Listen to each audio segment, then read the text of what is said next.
1. The hidden reality. Most people think trauma looks broken, someone weak, someone who failed. But psychology reveals something far more disturbing. Childhood trauma often creates the most functional, the most responsible, and the strongest people in the room, not because they healed early, but because their brain was quietly rewired to survive. This video isn't about pain. It's about the invisible survival system that stays with you long after childhood ends. Trauma doesn't just hurt you, it teaches you. When a child grows up in emotional instability, their brain adapts, not to feel safe, but to stay alive. Psychology shows that it's patterns. How you think, how you react, how you connect with others. These patterns feel like your personality, but they are actually early survival mechanisms that never learned how to turn off. 2. Emotional radar, hypervigilance. If you grew up in chaos, your brain learned one rule: notice danger before it happens. This is not being too sensitive. This is hypervigilance.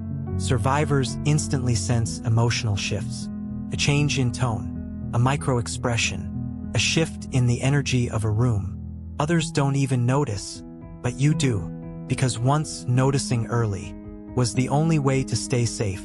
Your nervous system learned to scan constantly. Why? And it never forgot. 3. The bird. N of others' emotions. Many survivors feel responsible for how everyone else feels. As children, they learned that managing adults' emotions was safer than expressing their own. So they became the peacekeepers, the emotional regulators, the ones who held everything together. As adults, this becomes people-pleasing or deep guilt whenever someone is upset. They don't just care about people. They feel accountable for their happiness. And somewhere inside, they're still walking on eggs. Hells, trying to keep the peace. 4. The fear of calm. For trauma survivors, chaos felt normal. So when life becomes stable, peaceful, the nervous system stays alert. Calm feels temporary, unfamiliar, unsafe. Relaxation can feel undeserved, even dangerous. That's why many survivors stay busy, distracted, exhausted. Their bodies were trained to survive stress, not to enjoy peace. 5. The fortress of independence. Extreme independence often looks like strength. But when support was inconsistent in childhood, the brain learned one lesson: rely only on yourself. So they handle everything alone. They struggle to ask for help.